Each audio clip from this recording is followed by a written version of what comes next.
بنگلہ دیش میں جو کچھ ہوا ہے یہ اللہ کا نظام ہے. چند دن پہلے تک کوئی تصور نہیں کر سکتا تھا وہ حسینہ واجد جسے آئرن لیڈی کہا جا رہا تھا، یہ نام نہاد دانشور، یہ مغرب کے ایجنٹ، یہ دنیا کی آنکھوں میں دھول جھونکنے والے، یہ بنگلہ دیش کی مصنوعی ترقی کا راگ ناپنے والے، اور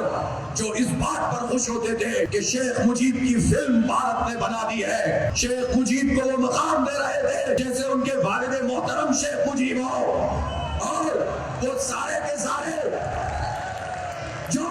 یہ کہہ رہے تھے کہ بنگلہ دیش میں بہت آزادیاں ہیں، جبکہ حسینہ واجد طاقت کے بلبوتے پر حکمرانی کر رہی تھی. بھارت کو اس نے پوری طرح سے بنگلہ دیش میں مسلط کیا ہوا تھا، اور چھوٹی سی اقلیت کو اکثریت کے اوپر وہ مسلط کیے ہوئے تھی. پوری معیشت بھارت کے آگے گروی تھی، اور اس حسینہ واجد کا بس ایک ہی ایجنڈا تھا کہ جب اس کے ظلم کے خلاف آواز بلند ہو، جب ان کی کرپشن کے خلاف آواز بلند ہو، تو وہ لوگوں کو رجاکار قرار دے دے، وہ لوگوں کو جماعت اسلامی قرار دے، وہ لوگوں کو شبر کا نام لے کر غدار ثابت کرنے کی کوشش کرے. حسینہ واجد نے 15 سال ظلم کی بنیاد پر، جبر کی بنیاد پر، فاشزم کی بنیاد پر انڈیا کے ساتھ مل کر بنگلہ دیش کے لوگوں کا استحصال کیا، اور جب شعور وہاں کے طلبہ تک پہنچا تو انہوں نے اس بات کو سمجھ لیا کہ شبر ہو یا جماعت اسلامی، وہی تو عوام کے ساتھ کھڑے ہیں، قربانی دے رہے ہیں، پھانسی کے پھندے قبول کر رہے ہیں، پھر بھی خدمت کر رہے ہیں. وہ لوگوں کو چھوٹے قرضے فراہم کرتے ہیں، وہ لوگوں کی تربیت کرتے ہیں، وہ خدمت کا کام بھی کرتے ہیں، وہ نوجوانوں کو امپاور کرتے ہیں، وہ تعلیم پھیلاتے ہیں. ان کی خواتین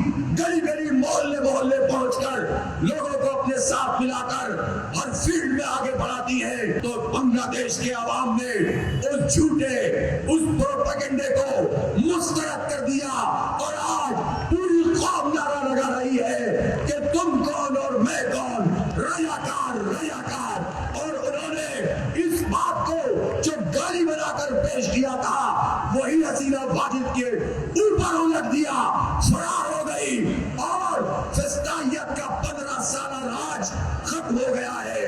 انشاءاللہ جمہوریت پروان چڑھے گی، انشاءاللہ بنگلہ دیش بھی آگے بڑھے گا،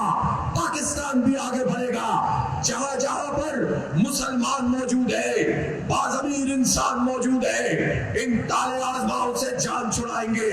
ان انگریز کے یاروں سے، ان ممالک کے غداروں سے، ان قوم کے غداروں سے، ان بھارت کے پیاروں سے، ان امریکہ کے اعلی کاروں سے. انشاءاللہ ہر جگہ پر ہم جان چھڑائیں گے، حقیقی آزادی حاصل کریں گے، سچی آزادی حاصل کریں گے، اور اپنے اپنے ملک کے عوام آگے بڑھیں گے. پھر ان سب لوگوں کا آپس میں ایک بہترین تعلق بنے گا. اس لیے راستہ جد و جہد کا راستہ ہے، مزاحمت کا راستہ